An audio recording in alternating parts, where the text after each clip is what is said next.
So now we will discuss on the compensation. I am doing more, giving you more ideas during the concept itself, so that I may not be repeating the same thing, or I may repeat the same thing again in the future when we are looking in more details things. Okay. Then the compensation is two types, right? Direct compensation and indirect compensation, maybe in terms of benefits. So what are the direct compensations? Direct compensations are salary, wages, overtime, bonus, service money, commissions, incentive. You are paying directly to the staff in cash. So that means it's a direct compensation. Then you have indirect compensation. So what are the indirect compensations? Indirect compensations are leaves, meals, accommodation, health benefit, life insurance, ferry. I didn't note down here. In Myanmar, we are giving a lot of this benefit, like ferry. Ferry and meals is something which is very, very important for the staff.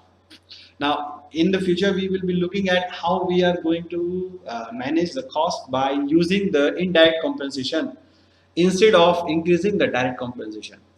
Which one is less expensive to give? Direct compensation or indirect compensation?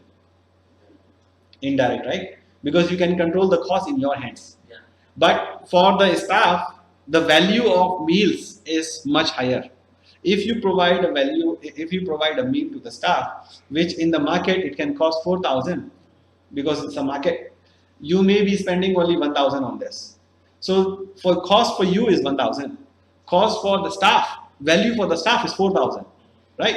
So that's why the indirect compensations are very cheap to afford, especially the ferry. You maybe hire a bus to carry 25 people. So the per person cost may be only 100 charge, 200 charge. But if they take a taxi to the same destination, they may have to spend 2,000, 3,000, 4,000 charge, right? So the value for the staff is much higher. The insurance, if they want to do by themselves, is very expensive. But if you do a group insurance, it's very cheap. So the value for the staff is very high, but for the cost for the organization is very low.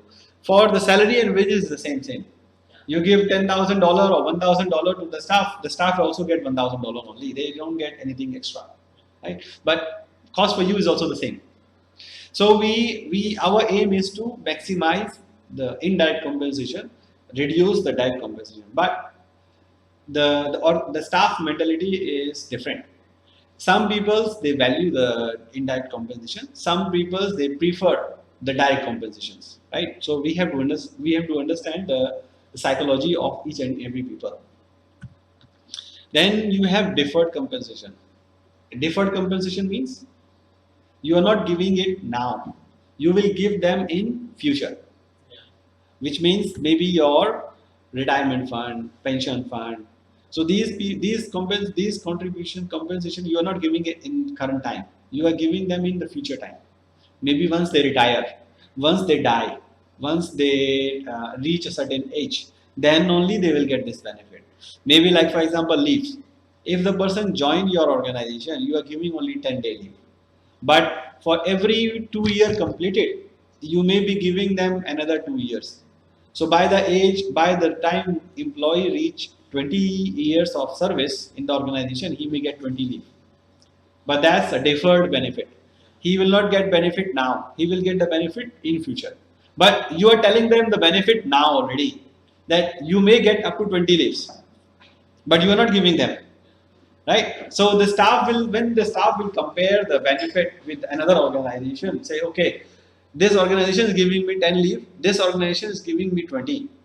But even though I will not get 20 now, but I will get in future.